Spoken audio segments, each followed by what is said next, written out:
linguistic arches.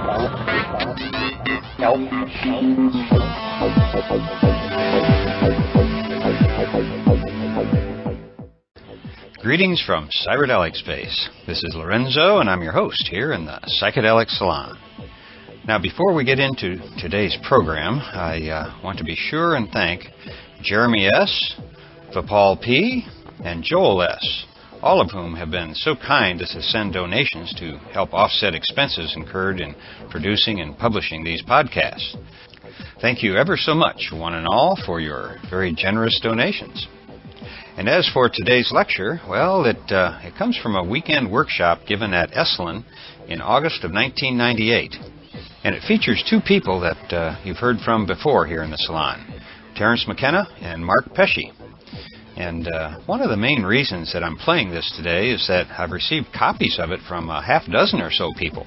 And so I finally got the message that it's perhaps significant in ways that I'm not yet clear about.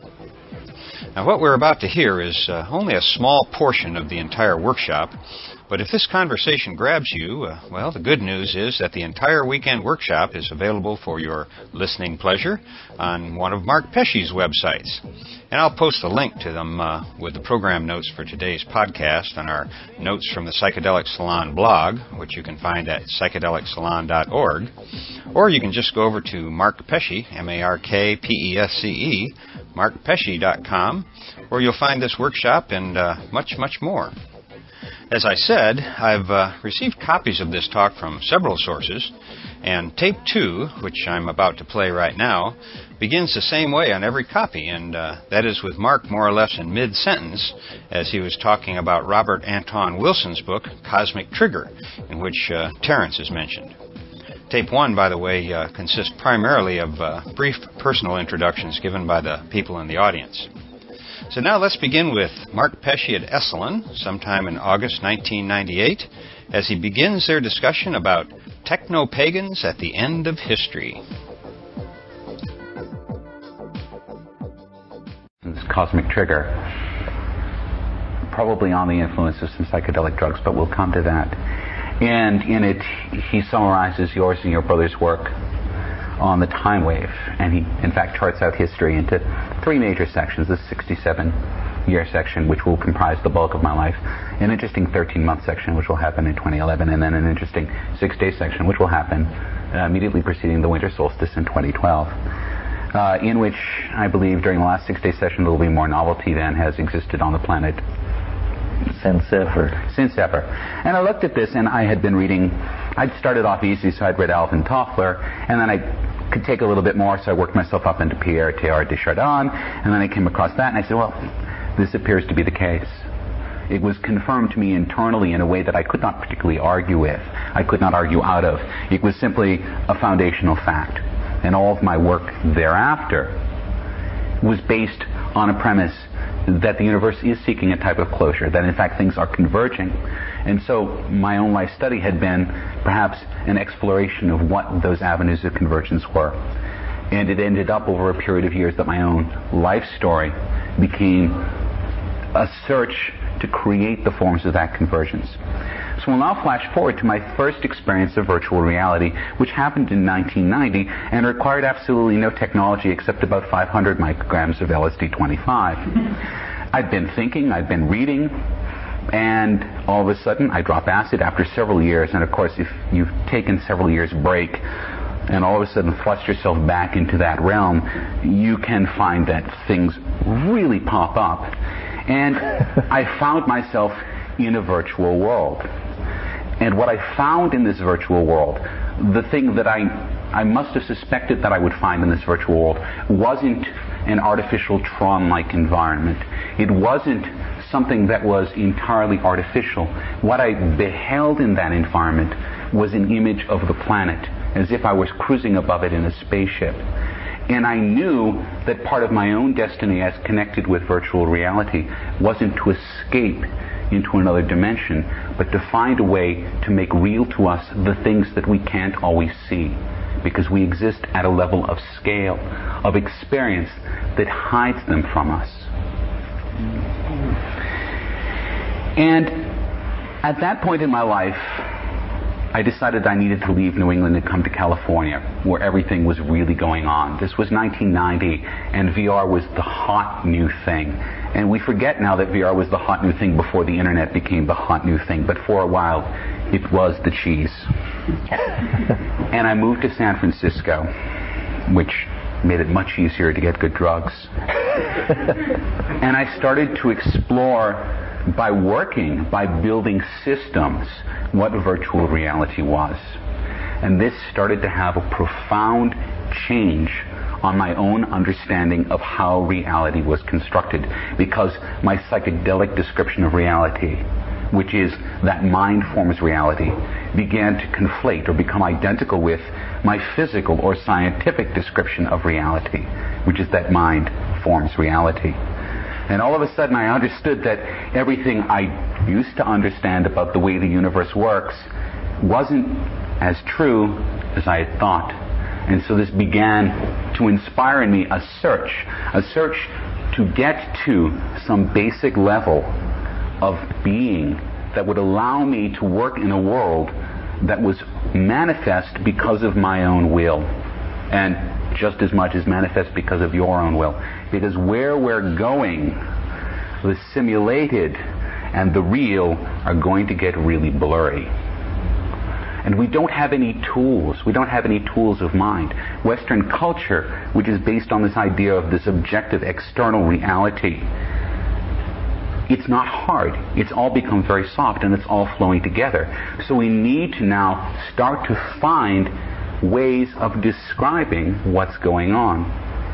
And so what we need to do, I found in my own investigations, is to take a look at cultures that describe the world magically, that understand that perception shapes what you are, and you shape what you see, and that they're not separate areas, they're not separate domains, but you have to consider them as a whole.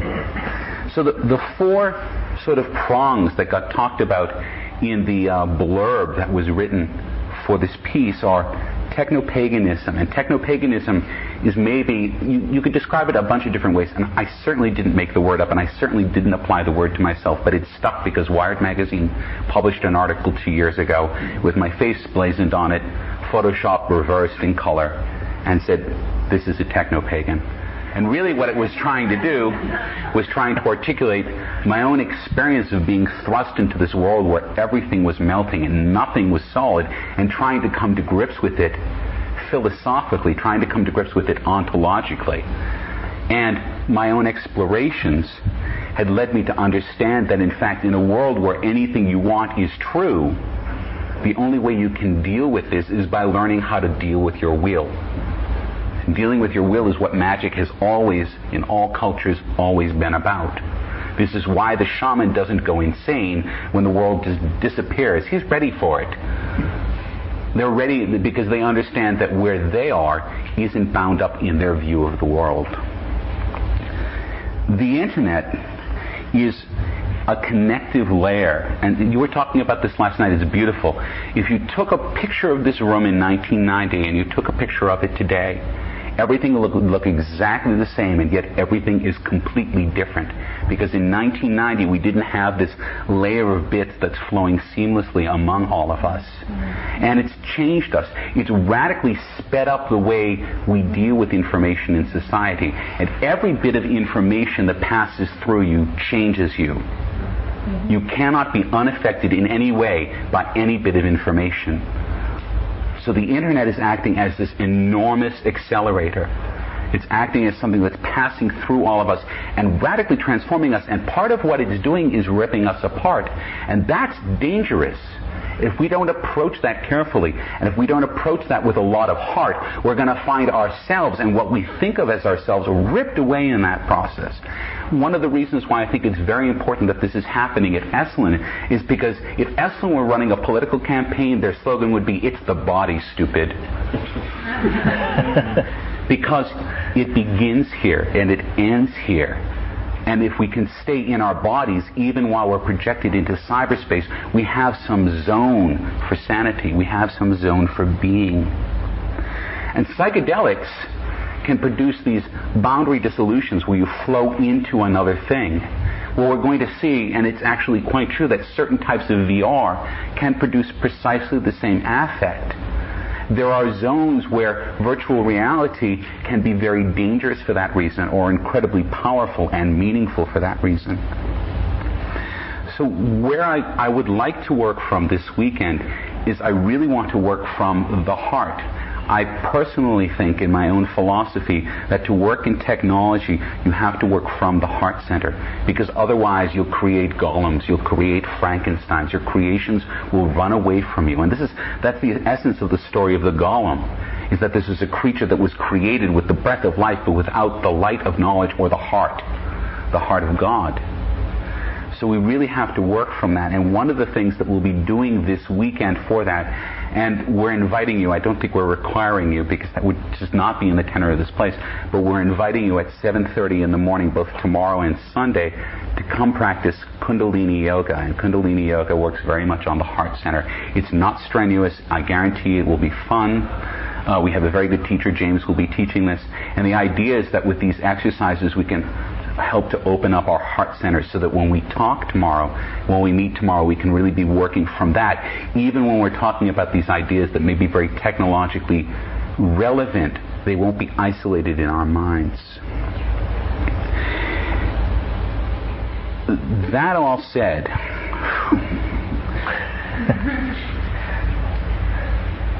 I also want to explore the joyous nature of what we can do. And a lot of my work has been around exploring the joyous nature of what we can do. We have to, if we're working from our hearts in these environments, then a part of what we want to do is be joyous in these environments. One of my biggest gripes about the internet is that it can't, as yet, contain the tenor of human emotion, which is so important. If we're building this edifice to be the global mind and it can't laugh, we've got a big problem. If it can't sing, we have a big problem. And so one of the things we'll be doing probably in the evening on Saturday is doing something we call voce, which Paul and I have been working on. We call it world song or voce, which is a singing or toning technique.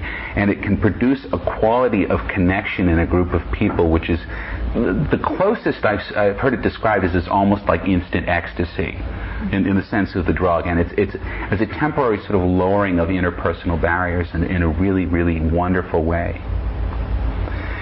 And hopefully at the end of all of this, I will have been inspired, and Terence will have been inspired by what you had to say, and we'll be able to bring that heart-centeredness, which has to, I believe, remain at the heart of how we work when we're working in the world and with technology in the world. Isn't he a great guy?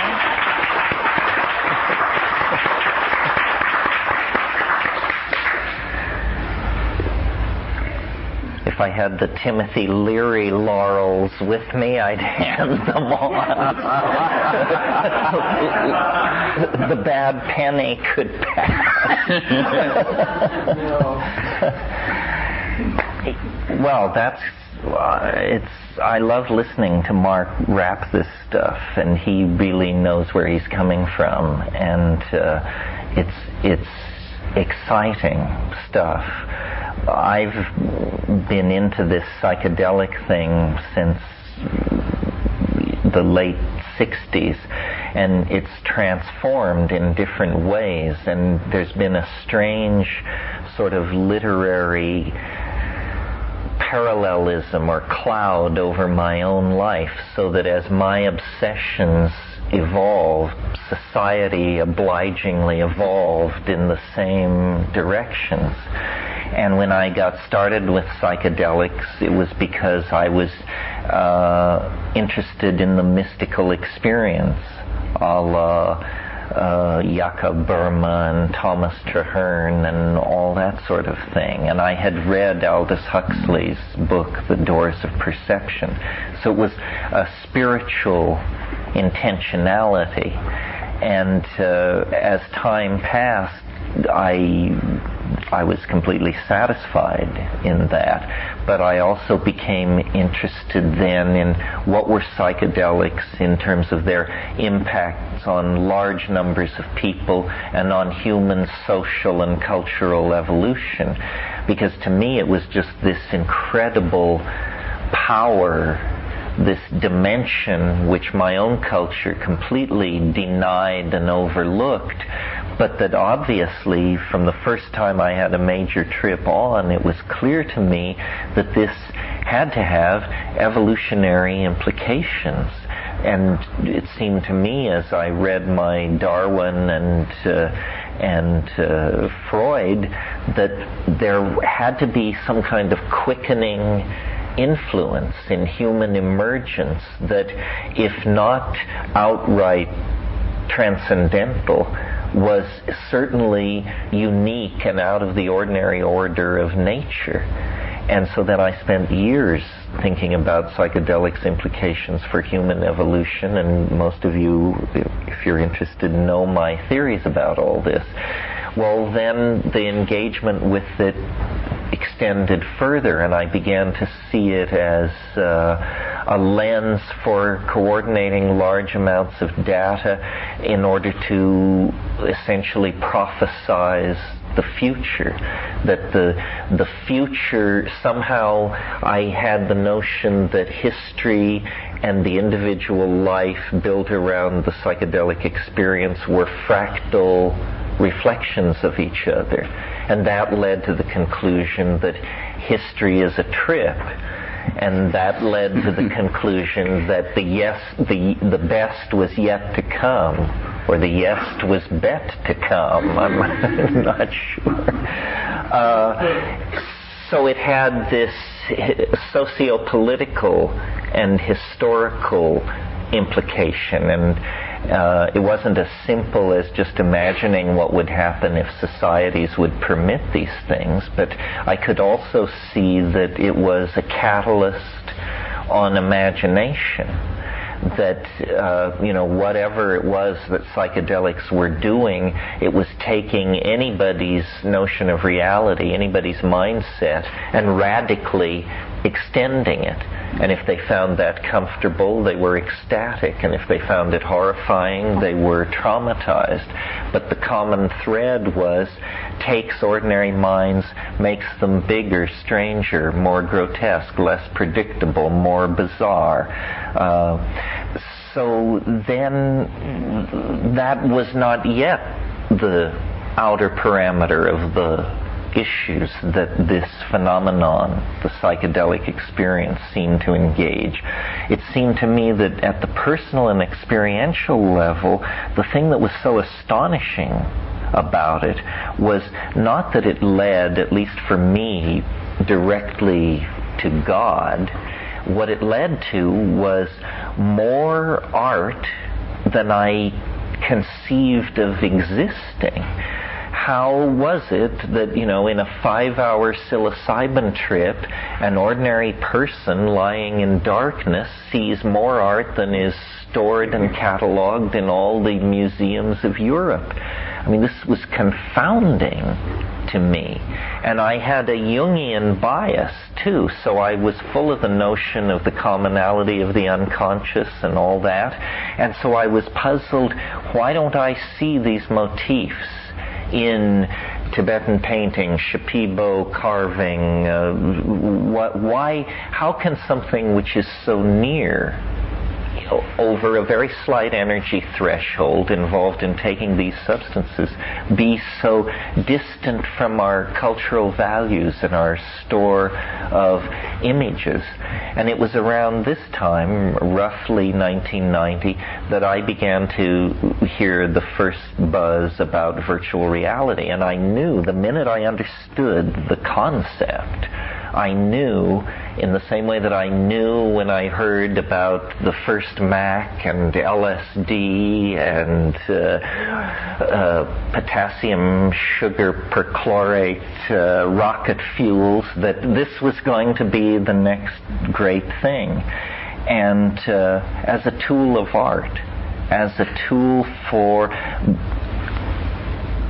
leading us beyond the notion that we are a hive society of advanced primates, because that's how we visually appear to the empirical point of view. That's an out of context description of what we are. It's like a schematic or an aerial map. What we really are is a community of mind, knitted together by codes and symbols, intuitions, aspirations, histories, hopes. The invisible world of the human experience is far more real to us than the visible world, which is little more than a kind of screen or stage upon which we move. So this thing Mark said, I heard it for the first time and got it, that the purpose of VR is to show us aspects of reality that are not artificial, but that are fields of data not ordinarily coordinated by ordinary perception. You know, Ralph Abraham, who's a favorite around here, has talked about how mathematics, which has been a high priesthood of arcane formulae and special signifying languages, is giving way to visual understanding. If you talk to someone about a 7 or 8 dimensional process, most people completely blur out. If you show them an animation of an ongoing 8-dimensional process, everybody understands without a word being said exactly what is happening.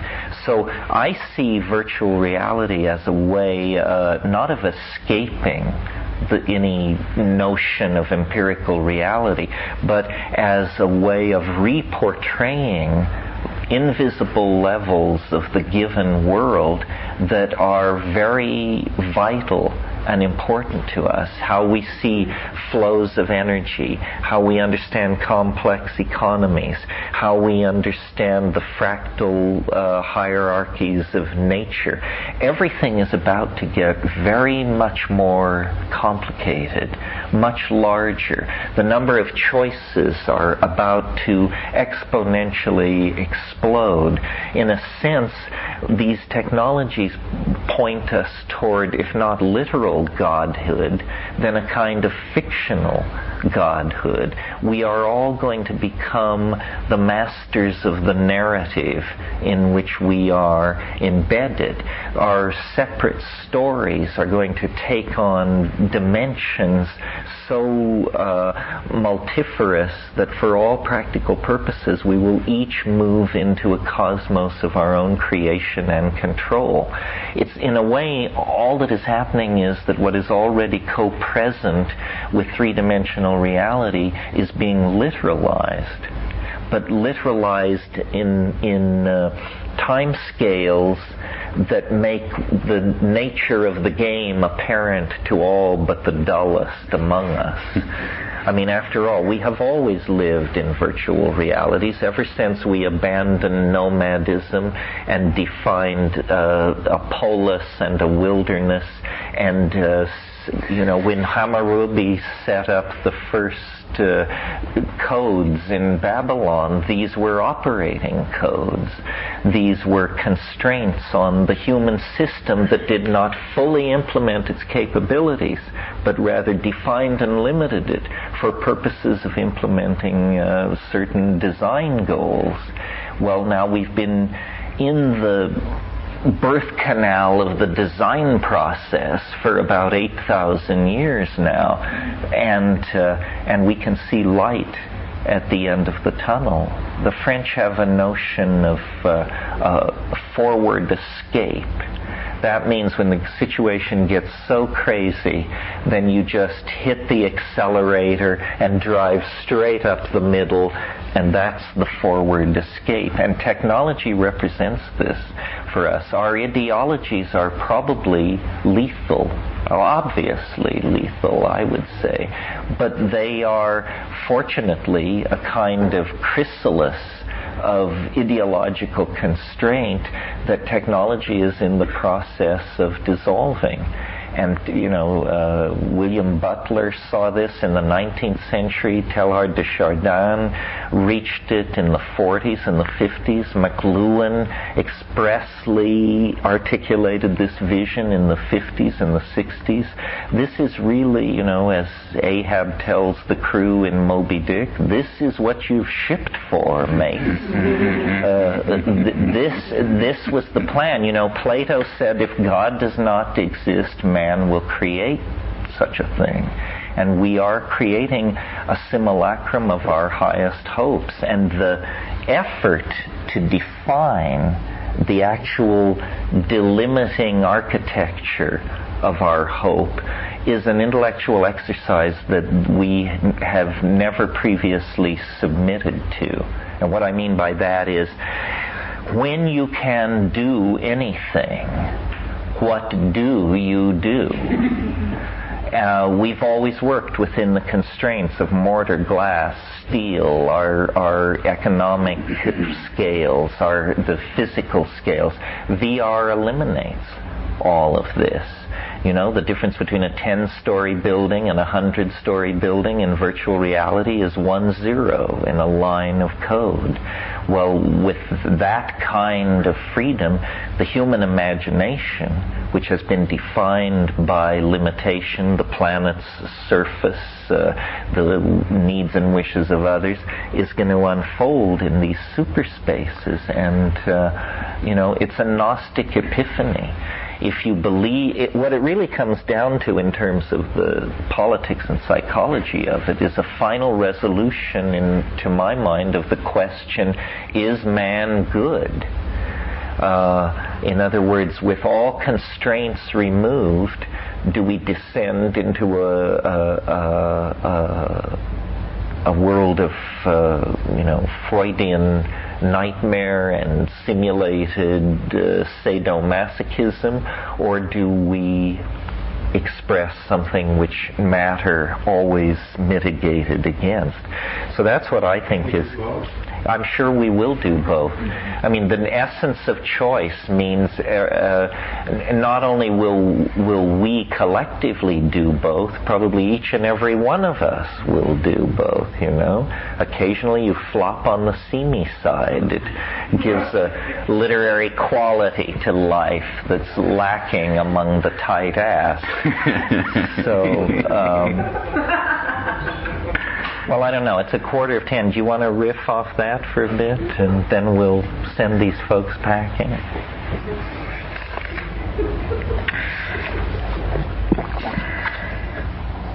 I've been piecing together an essay while I've been here, which I'm calling West of Esalen, which is interesting because if you take a look at what's west of Esalen, you see a gaping cliff which has been growing of late. And Esalen, as is all of California, is breaking off and falling into the sea. And there is no safe land anywhere. And that's more than a metaphor for where we are now. And it's interesting because there's talk about what Esalen has to do with the modern age, and yet so much of what we think of as modern language has been shaped by what's come out of this place. Talking about, somebody's vibes or being touchy-feely or even doing yoga, which is now, of course, all the rage in late millennial culture. These are all impulses that came out of this place. So there's something about this space and about the body which is incredibly right. And even if Esalen vanished tomorrow, God forbid, even if it did, the impact of it as an institution has been profound. And I think perhaps what we're trying to do here this weekend and tonight is to extend the franchise of Esalen into another realm, to say that the values that make us human, the values that make us good, are the values that come out of what's done here, and maybe they're values that rely on the body in some way. That even as we talk about this Gnostic release, this uploading of the soul into some sort of silicon, which we will talk about, that there's this body that's behind sort of bitching, saying, excuse me, I'm real. And I am the potential. I am the ground in which you work. Because of that, I hope that we will spend some of the weekend not just speculating, but constantly looping and bringing it back into the body and where the body is. The question of the body is one of the largest questions in virtual reality. That's a curious contradiction, and yet it's true. Where is the body in cyberspace? Where are you when your email is flashing across the net, when your agents are doing your bidding? Where are you? And how do you maintain yourself? And it was interesting because there was a comment that was made earlier about psychedelics as a shortcut versus yoga or one of the other traditions. And I know that in my own life, I need both of them, because I need the psychedelics in order to be able to have the vision, but I need the yoga in order to maintain the stability to express the vision. And so there's both dials there. It's as if the internet is some sort of collective psychedelic, we're going to need the body as we pass through it so that we can explore the zones within ourselves that are the good. Yeah, it's great what you say about that we're trying to push the definitions of Esalen relevance, because, you know, the entire intellectual and spiritual effort here over the past 30 years flies under the flag of the human potential movement. I mean, that's what it's called. And certainly what we're talking about here and trying to bring gently onto the stage is an enormous frontier of human potential. We are, to some degree, beginning to design ourselves, or beginning to design our potential in the service of the idea of a perfected humanity of some sort. And what we're talking about here is not genetic manipulation or eugenics or any of these somewhat dubious enterprises with a clouded history, but using technological prosthesis to extend and enrich humanness, to enrich communication. And it is, believe me, the want of good communication that is the thing probably, if anything undoes us, this will be it. That our languages failed, that we misread each other's intent, that we could not understand each other. So the project of refining language is the same project as the ending of history. I mean, history is the story of languages that failed. And when language grows perfect, history will end, and language may not look like it looks today or sound like it sounds today. The realization that's flowered in the wake of the internet and the rise of cybernetics is that everything is made of information. Information is the primary datum of being. Concepts like time and space and energy are orders of magnitude removed from the present at hand when compared with a concept like information. And as Mark said, every iota, every bit of information that passes through us, that we generate, that we transmit, changes us.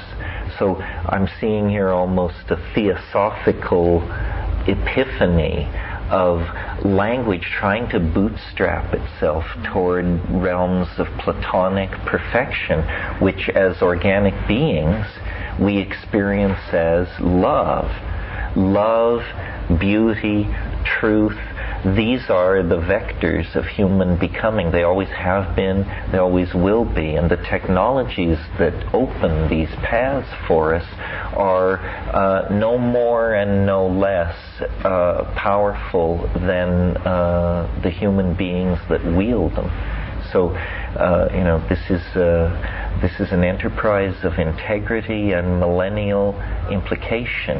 And what lies as the goal is true humanness in sympathetic symbiosis with the planet and with these strange children that we have brought into the world, our machines.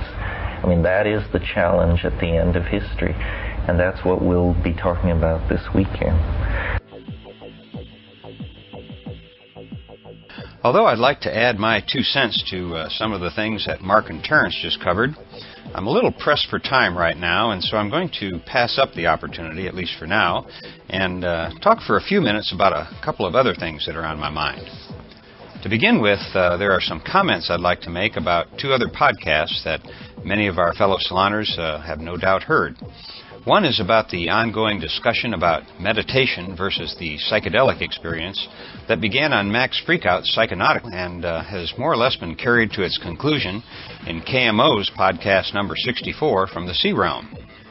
And all I want to say about that topic is, first of all, that I think Daniel Siebert hit the nail on the head when he observed that the discussion seemed a little pointless because it's a lot like comparing apples and oranges. Both of them are wonderful, delicious fruits, and each has its own place.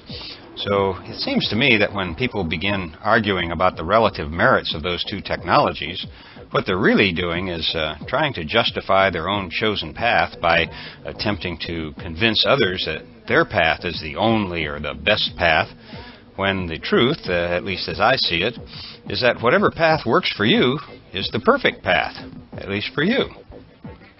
And my second thought about the subject is that in the Sea Realm podcast I just mentioned, Heidi Smith, very wisely I believe, spoke about the middle way, where both technologies have their place.